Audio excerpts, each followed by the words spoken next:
What's going on, Ground Roots Outdoors? That's right, it's Aaron Morstead, and thank you again for joining us. Also, ladies and gentlemen, we are at 106 subscribers now. I would never thought we were going to get that big already that fast, and I appreciate you guys. Thank you very much. Now, yes, it's real windy, and unfortunately, ladies and gentlemen, I apologize if this video has been awaiting a long time. My son and I have had the coronavirus, that's right, and we're just now feeling good enough to do something like this. Now, ladies and gentlemen, we have done a long series on the Truglo Range Rover Pro Duo bow sight. See? And today we are going to finish this thing, and it's a two-part video. This is going to be about the pros and the cons to the bow sight, and we're just going to get after it, and we're going to take care of business. So stay tuned. Here we go. All right, boys and girls, like I said, pros and cons to the Range Rover Pro Duo. One of the main cons that we have was the marketing on this thing. It said that it was supposed to be universal, which means you're supposed to be able to switch it both left hand and right hand. However, the problem is that's not the case. You cannot do it. I mean, you can, but it literally limits it, and you only get maybe 20, 30, and 40 yards off the bow sight, which it's supposed to go all the way up to 100, and some bows even higher than that. So, marketing, not a good one.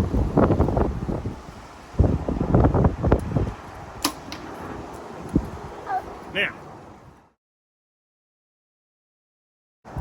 part two to this cons of this thing, ladies and gentlemen, is they say that it rattles. Have you seen any one of my videos where I've shot this thing and it rattled at all? No. Okay, it does not rattle, but I have seen it on occasions where some of the other ones, like the original Range Rover Pro, and also the with the single pin in the middle of it, they did rattle. But the problem is the people who owned it. That's right. The problem is, ladies and gentlemen, and I will show you, are these two screws right here. This is your elevation screws. You unscrew them on this side. These screws are really soft and metal, and if you torque them down, that's where the rattle comes in, is because you can't get them tight enough once you torque them down and you strip those things up and you tear that metal up, and that's where the problem comes from. If you have problems with rattling, it's because you've either over torqued them, or you need to put just a little bit of Loctite blue on them, not the other kind of Loctite, but Loctite blue, and that will cure your problem. I'll promise you. You on? All right. Number three con to the Range Rover Pro Duo is, yes, ladies and gentlemen, it is heavier than most bow sights. That's right, it is pretty heavy. However, if you think about it and you get smart about it, you can actually go with a lighter stabilizer. Okay, I've gone to a 6-inch stabilizer.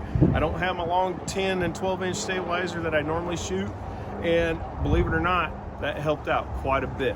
So yeah, it is a little heavy, but it's machined well, so you get a little extra weight and stuff like that from it. But hey, I tinkered and I did some movement on it. That's what I did, so didn't cause me any problem.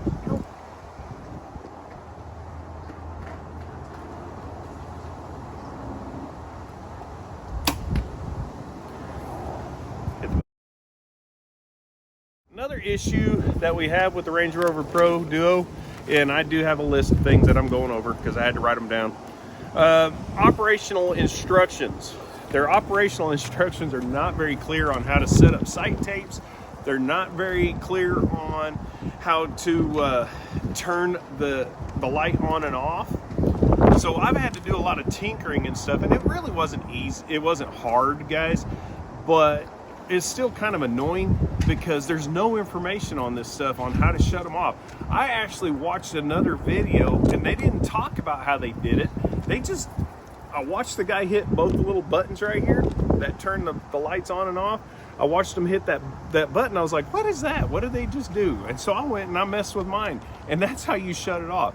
Of course, ladies and gentlemen, I also called customer service, and customer service told me how to do it. So we'll get to the pros here after a bit.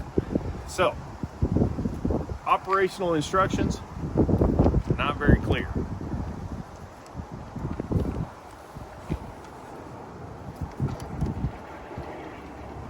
Woo, wind's blowing.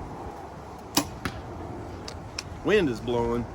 Anyway, ladies and gentlemen, so yeah, like, and then let's see, sight housing rattle, we already talked about that. Over torquing. Oh, and the last problem.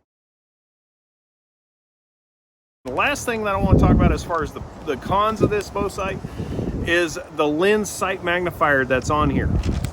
Okay, and this sight lens magnifier, okay, a lot of people say, can y'all see that? Big nose. Okay, they say that it's really foggy or real fuzzy, that it's not very clear, and all that sight pictures and all that stuff. Ladies and gentlemen, I don't know if I just got lucky and I've got the right setup for it or anything, but I don't have any problems with it fogging up, and I don't have any problem with it being fuzzy and all that stuff, the pictures being weird. But hey, if it's a problem, ladies and gentlemen, I check it out and I at least look it up, because if it's important to you guys, it was important to me, so I wanted to make sure that I had everything set up the right way. Okay, and so I haven't had any problems, but ladies and gentlemen, if you had problems with it, check your peep sight. Your peep sight may be too small, or it may be too big. Your distances and stuff like that, guys, it could be all kinds of things. But ladies and gentlemen, I have talked with 3 other people that have the sight magnifier on it, because a couple of them are my friends. They don't have any problems with it either. So it just could be that it was just manufacturing malfunction. I don't know. Okay, but I know I went fast with this, and we'll talk more because we got the pros coming here in a couple minutes. So get ready. This is a two-part video, and this is part 1, the cons of this bow sight, and then we'll do an overthought. Stay tuned. All right, ladies and gentlemen, we're back, and I had to come inside to finish the video because it was just getting way too windy out there. I'm going to go ahead and hold off. I'll do the pros tomorrow because it's not supposed to be near as windy. Also, by the way, hey, happy Christmas Eve. That's right. It's the day before Christmas Eve. Anyway, ladies and gentlemen, hopefully you like what you see. Hit your thumbs up. If you like what you see and are not a subscriber, hit the subscribe button and hit the little bell for notifications. That way you get all my videos. And again, ladies and gentlemen, I hope you guys are enjoyed this series on the Truglo Range Rover Pro Duo. I know it kind of went a little quick, but I'm trying to get out of the wind and stuff. And of course I had my son helping me video. That's why you kept watching the camera dip down a little bit every once in a while. But anyway, hey, trying to get him going. He wants to create a YouTube channel. So let's see what happens. Stay tuned. See you next time.